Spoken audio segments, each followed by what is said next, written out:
Hey, what's up, Fit Body family, D&D family?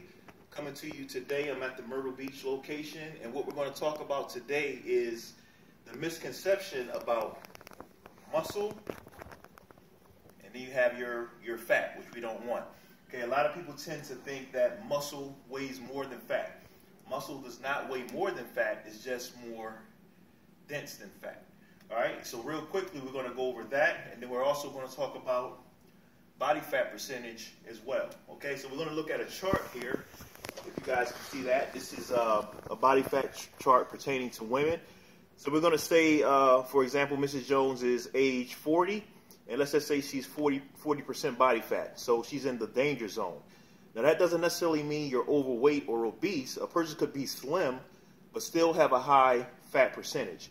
But you're at a higher risk for high blood pressure, high cholesterol, diabetes, stroke, things like that. So we definitely want to get out of that red, and we want to go over to the green.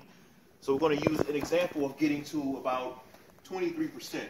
Obviously, that's going to change with your gender, age, and things like that, okay? So we want to get that body fat percentage down. So body fat percentage is different than your BMI.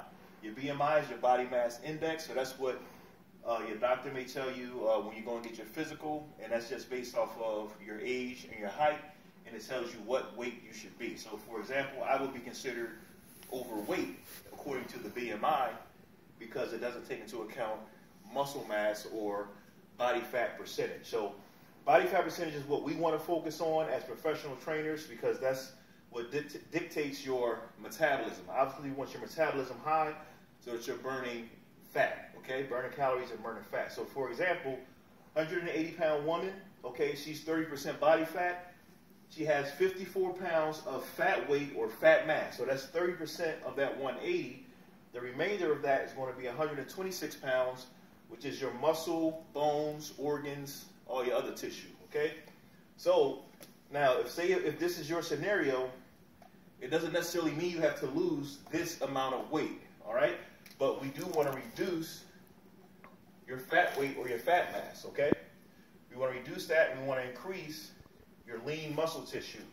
The more this number comes up, then the more fat your body will burn at rest, okay? So that's what we want. We want your body to turn into a fat-burning machine, burning fat at rest, okay? So you're saying, well, how can I build lean muscle? You can build lean muscle by doing the boot camps, which you guys are doing, giving 100%, or training with a trainer one-on-one, which some of you guys are doing. So the foundation, okay, we're going to build the house here, is your weight training or resistance training, which you are doing in your sessions, all right? And what we do in those sessions, we also incorporate cardio, okay? So a lot of people, what they tend to do is they'll put this as the foundation when they're building that house. And what happens?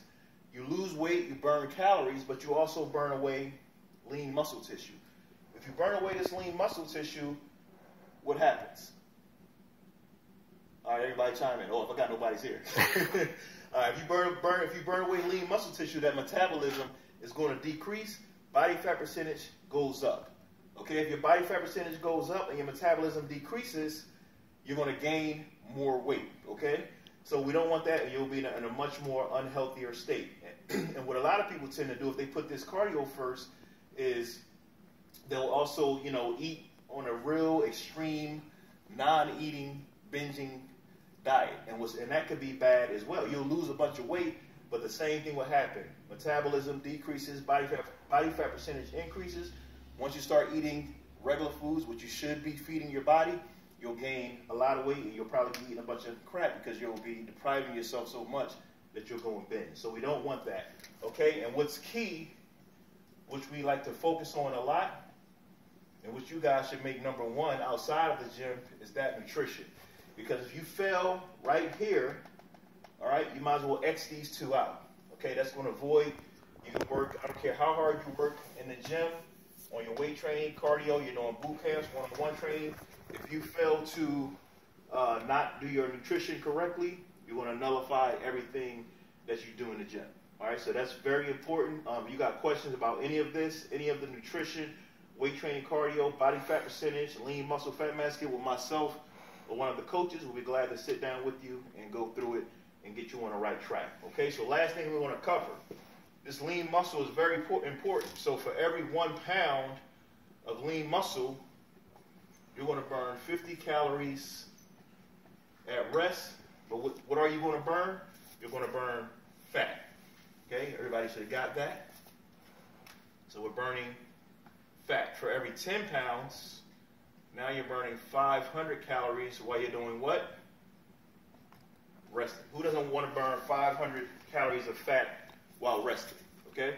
Now, time frame, 4 to 6 weeks to build that 1 pound, 10 to 12 months to build that 10. Now, that doesn't mean you should see results every month. You should be losing weight, feeling better, body fat percentage should be coming down, but to get to that maintenance stage, you want to look at about a 12-month period where your body's much more efficient and that metabolism is just revving.